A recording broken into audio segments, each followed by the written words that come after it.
Ricky Burns versus Kiryl Relikh has been made by the WBA. It's been ordered. Kiryl Relikh was a mandatory. He's an undefeated sort of prospect. It will be on October 7th in the UK, Glasgow, actually, in Scotland. And, it's a good fight for Ricky Burns to get his teeth stuck into. Tough fight. I mean, Kiryl Relikh, I've seen some of his work because he's promoted by Ricky Hatton.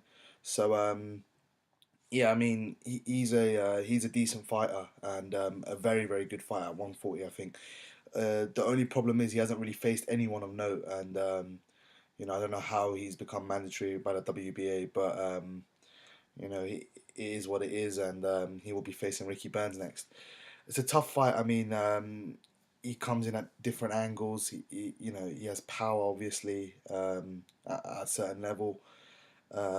He looks that fundamentally he looks to be pretty decent to my eye. Maybe I'd have to go watch him more extensively. As I said before, I've seen bits and pieces of him, but that's because he's been promoted by Ricky Hatton. Here and there I see some things, but obviously he's going to look great against the sort of opposition he's facing. But Ricky Burns is a massive step up, and I think fighters when they take up that massive step up, they sometimes tend to fall short. But sorry, we'll see with Kiryl Relikh. He looks decent. He's from Belarus, and yeah, he looks to be a decent sort of operator. Ricky Burns, I mean, he was looking for the big fights, Terence Crawford rematch.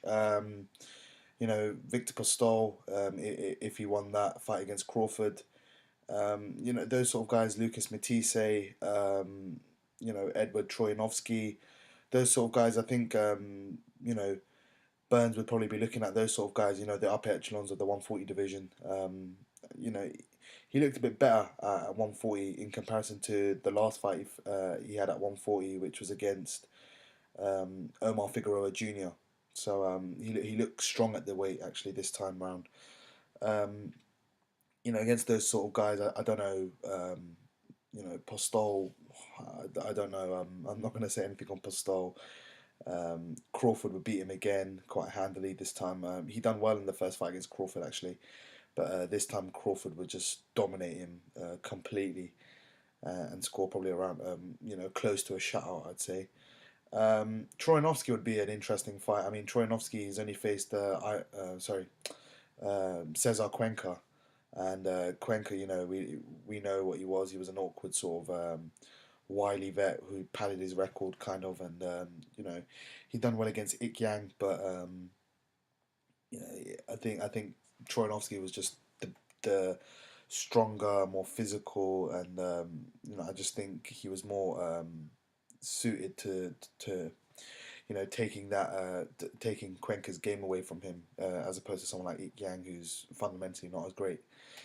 So that would be a good fight, Ricky Burns versus Troyanovsky. But the other sort of fighters. I mean, there are some decent fighters at 140, but it's quite a thin division, so to speak. It's relatively thin. You have domestically, you have Tyrone Nurse, who I think could give Ricky Burns hell if he fought him. Tommy Cole's just come off a close unanimous decision loss, but a very close fight against Tyrone Nurse. And knowing Eddie Hearn, they probably put Ricky Burns in with these some sort of domestic guys if you can beat Kiryl Relikh. And it's tough to see where Burns goes, really, to be honest. He's a world champion. He beat Michele De Rocca, who was a terrible opponent, to be honest. Another cannon fodder sort of opposition by the WBA. But I mean, Kill Relic looks to be a really good operator at a certain level. Obviously, let's see if he can push it against Burns and end up winning. Maybe it'll be a good fight. Maybe it'll be like a ball fest and it'll be a lot of holding and that sort of stuff. But we'll have to wait and see. As I said, like there are a lack of options there for Burns. I think in terms of 140, but we'll wait and see. I mean, he could move down to 135 again if he can make the weight.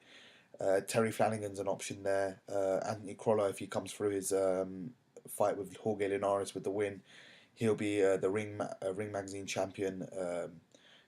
Also WBA champion. As Latikanen, a potential rematch if he could, as I said, if he could still make the weight, would be decent as well.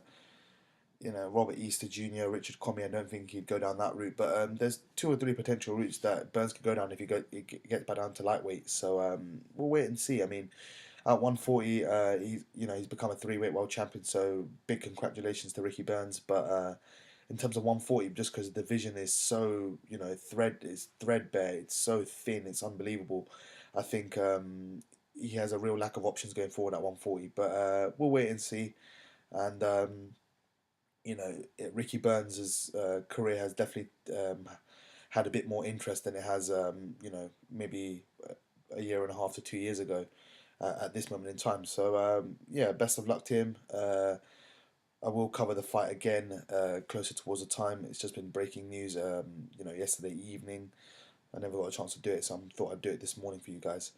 So, yeah, let me know your thoughts on Kiryl Relikh versus Ricky Burns. Who do you think will win? Let me know if you've seen anything of Kiryl Relikh. Burns' options 135, 140. What do you guys reckon? Let me know all that good stuff in the comment section below. Please leave a thumbs up if you enjoyed the video.